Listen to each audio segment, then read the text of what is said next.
Welcome everyone to practice set 3.3 of chapter triangles. Let us start with the first question. Find x and y. So you have to look at the figure and find out the values of x and y, and also find the measures of angle ABD and angle ACD. So let us first understand where is x and y and where is angle ABD and ACD. Look here. This is angle x. This is angle y. So we have to first find out the measures of these two angles, and then we have to find out the measure of angle ABD, ABD and ACD. So if I want to find out the measure of angle ABD, if I get this x, I can easily add these two and get the answer of angle ABD. Similarly, if I get the value of y, then by adding 50 and y, I can automatically find out the value of angle ACD. So first let me understand how am I going to find out the value of x and y. Okay, so let us first concentrate for x. Now look at this triangle ABC. When you look at this triangle ABC, we look at these two symbols. Yes, what these two symbols or signs indicate? That these two sides are equal. This shows that AB is equal to AC. So if AB is equal to AC, that means it is an isosceles triangle. An isosceles triangle theorem says that the angles which are opposite to the congruent sides are also congruent. Means if these two sides are equal or these two sides are congruent, then the angles which are lying opposite to these two sides. Now the angle opposite to this side is this, and angle opposite to this side is this, right? So if these two sides will be congruent, then these two angles will automatically become congruent according to isosceles triangle theorem. So according to isosceles triangle, if these two angles are equal, then x will become 50. Yes, so we will write down that the value of x is 50. So how will we write down? We'll first say that in triangle ABC, side AB is congruent to side AC, and therefore angle ABC is congruent to angle ACB. The reason will be isosceles triangle theorem. So I have written in triangle ABC, sec AB is congruent to AC, therefore angle ABC congruent to angle ACB, isosceles triangle theorem. Therefore ABC is equal to ACB is equal to 50 degrees. ABC is also known as x, so in the last step I write down ABC is equal to x is equal to 50 degree.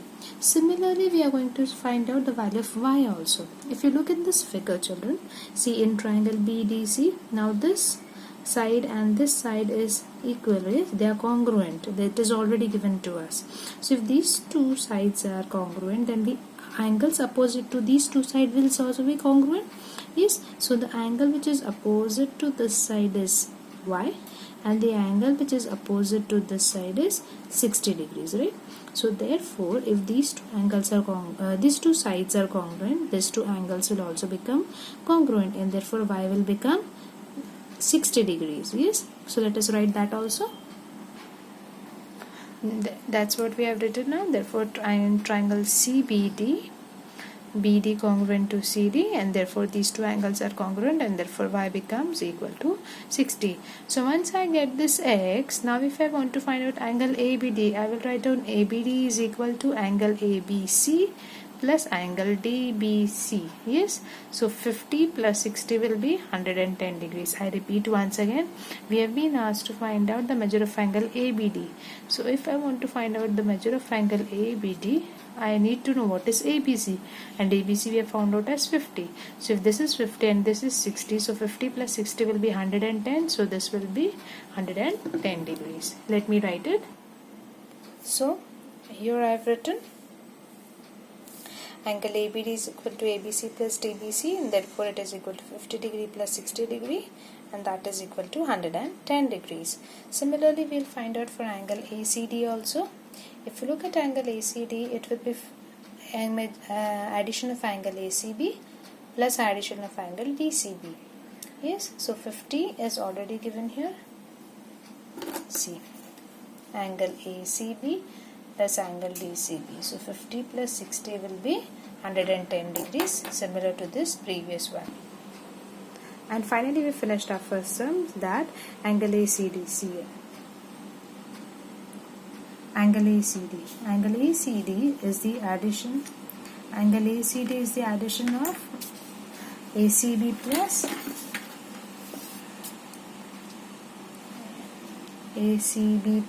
BC. Sorry, DCB. So 50 plus 60 is 110 degrees. That's what we have written here. Okay. Next question is, if the length of the hypotenuse of a right angle triangle is 15. So there is one right angle triangle. Suppose I'll just draw it roughly. Okay, this is just a rough figure. There is a right angle triangle whose hypotenuse is 15. Find the length of median on its hypotenuse.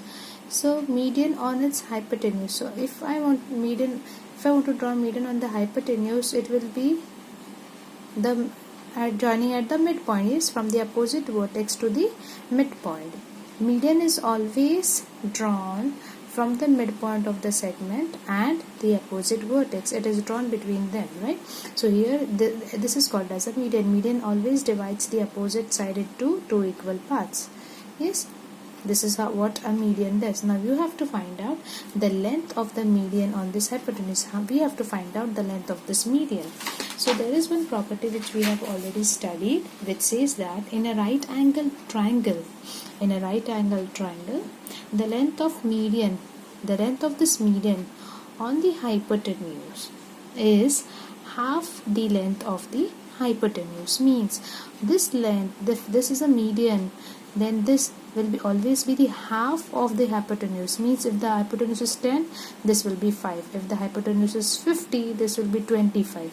So in this case it is 15. So automatically the half of 15 is 7.5. So the answer for this will be, the length of the median on the hypotenuse will be 7.5. Let us write down. So the first thing that we write down is the statement. We say that in a right angle triangle, the length of the median, the length of this median on the hypotenuse is half the length of the hypotenuse. So that is the statement which we have to write down, which is very important.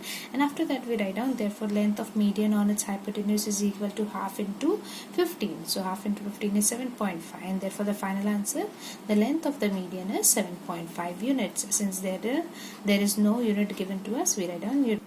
Now the third sum.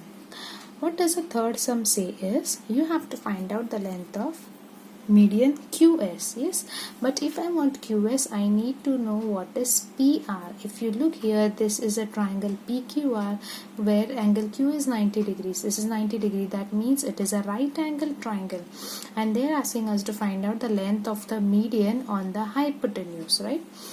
So if I want to find out the length of QS, that is my question. If I want to find out length of QS, I need to know what is PR, because QS is going to be half of the hypotenuse. But in this case, I do not know what is the length of this hypotenuse, right? Also, you might think that, how am I going to get this hypotenuse? Children, when we look at a right angle triangle and you find that the two sides are given, we can automatically find out the third side by the Pythagoras theorem. Yes, and therefore by applying the Pythagoras theorem to this right angle triangle, I'll get length of PR. Once I get the length of PR, QS is going to be half of length PR. So let us find out the length of PR by Pythagoras theorem. So now I apply a Pythagoras theorem to triangle PQR, and we say that PR square is equal to PQ square plus QR square. Pythagoras theorem says that the square of the hypotenuse is the sum of the square of the remaining two sides, and therefore PR square will be equal to PQ square plus QR square. So therefore I write on PR square is equal to, PQ is 12 and QR is 5. So 12 square, which is 144, and square of 5, which is 25. When we add both of them, we get answer as 169, but that is PR square. We want only PR. Okay, we want only PR. So if I want PR, I'll have to take the square root of it, right? So square root of PR. PR square is 169, so PR is equal to square root of 169. Okay, so square root of 169 is going to be 13. Now once you get the length of hypotenuse, If once you get the length of hypotenuse as 13, this will be half of 13. Yes, according to our property of median on the hypotenuse, and therefore half of 13 will be 6.5. So we are automatically going to get the length of QS, which is 6.5. So let us write that. So now after getting the length of PR, I just have to write down the length of QS is half of this. So I write out the statement: in a right angle triangle, the length of median on its hypotenuse is half the length of the hypotenuse. Yes, and therefore QS is equal to QS is half of PR. Since QS is half of PR, we write down half into 13, which is equal to 6.5, and therefore final answer is length of QS is equal to 6.5. Now the next question says, in the figure, point G is the point of concurrence of medians.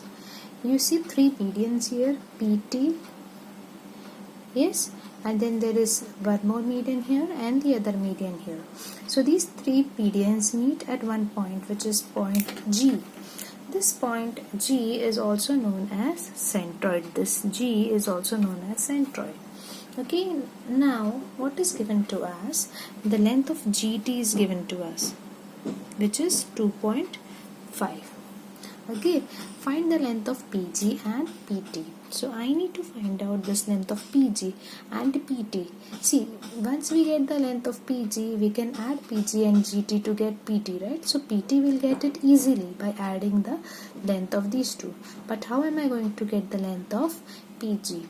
See children, we have already studied one property, centroid property, which says that the point of concurrence or the centroid, this point, no, it divides these three medians in the ratio 2:1. That means this PG will be the two parts and GT will be the one part of the segment. Okay, so PG is to GT is going to be 2:1. That is our centroid property. So let us write that.